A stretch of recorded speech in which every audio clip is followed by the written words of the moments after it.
Welcome to Growl, your source for Chicago Bears and NFL news. And now your host and Bears expert, Gage.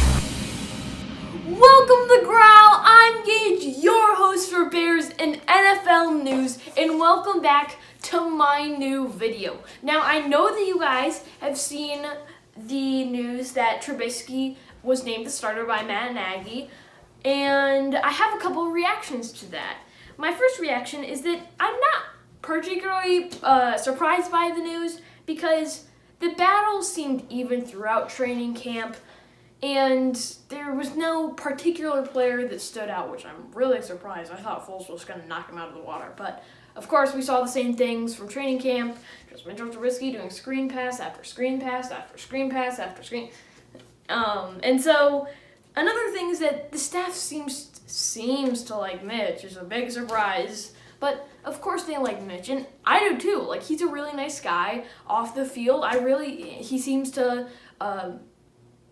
take ownership for his mistakes and always tries to seem to try and work and get better. But he cannot get there. He's just not there yet. And I think the thing is that Foles is also a really nice dude, and I just think that his ceiling is higher and he's more capable of doing things.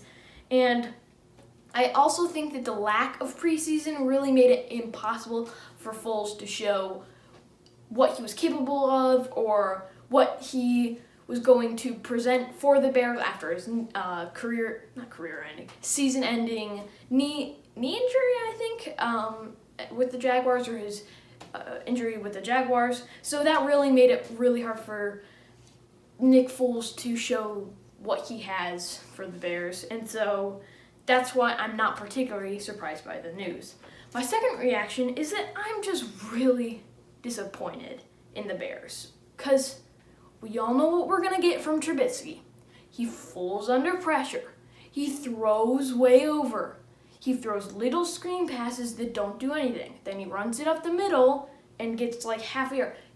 That's not going to do anything. We all know, literally, for the past 4 seasons, he's been doing the exact same thing, and it's not going anywhere. It's not.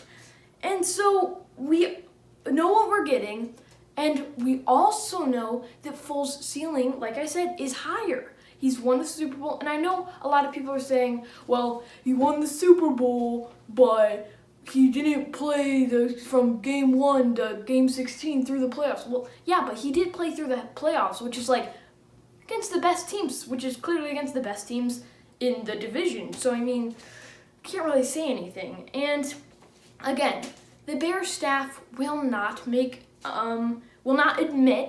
that they made a mistake drafting him. And Chicago all knows, the city of Chicago all knows that drafting Mitchell Trubisky was a mistake. We all know that Deshaun Watson is better. We all know that Patrick Mahomes is phenomenally way out of the sky better. But the Bears staff seems to won't make a mistake. It's not that hard to just admit, say, yes, we used our second overall pick to pick Mitch Trubisky, and we're not even picking up his 5th-year contract. So it's just that I'm disappointed in them, that they're not doing that. And for that, for naming them the starter, me and my dad, cameraman, have decided to make t-shirts that say, Ditch Trubisky, Mitch, and then cross out the N with the D, Ditch Trubisky. I came up with that for any of you guys that were wanting to know that. But I have a prediction for the season also. I think that Trubisky will barely keep his head above water. I think he's still going to have that same work ethic. I think he's going to try really, really hard to do good, but he's going to still end up as the 37th best QB in the league. And so I think that about 4 games into the season, he will lose the starting job and Foles will take over. Or I think that the Bears will hang on to him for way too long. And I think that about halfway through the season, the Bears fans are going to be like, what are you doing? Look at what he's done. Because we all know what he's capable of. So look at what he's done. And the Bears will be like, no. See, look at what he's done. And then about game 10-ish, they're going to put Foles in the starting job. And by that time, Foles won't have enough time to make his game debut, then kind of get into it, and then there's no way that he's going to turn the season around. So at that point, it's just not worthless, but there's no way that the Bears are going to turn around the season. And in the end, I think that the Bears are going to barely make the playoffs, and we'll get a wild card, and then from there, we'll figure it out. So, wrapping up, I think that the Bears and Lions game is going to go good. We're going to see how Mitch Trubisky does in his first game, his starting game. I know there's going to be a lot of pressure on him, and we'll just see how it goes. And I'll see you guys next time on my Growl video. Thanks for watching. Make sure to hit that like and subscribe, and I'll see you next time on Growl.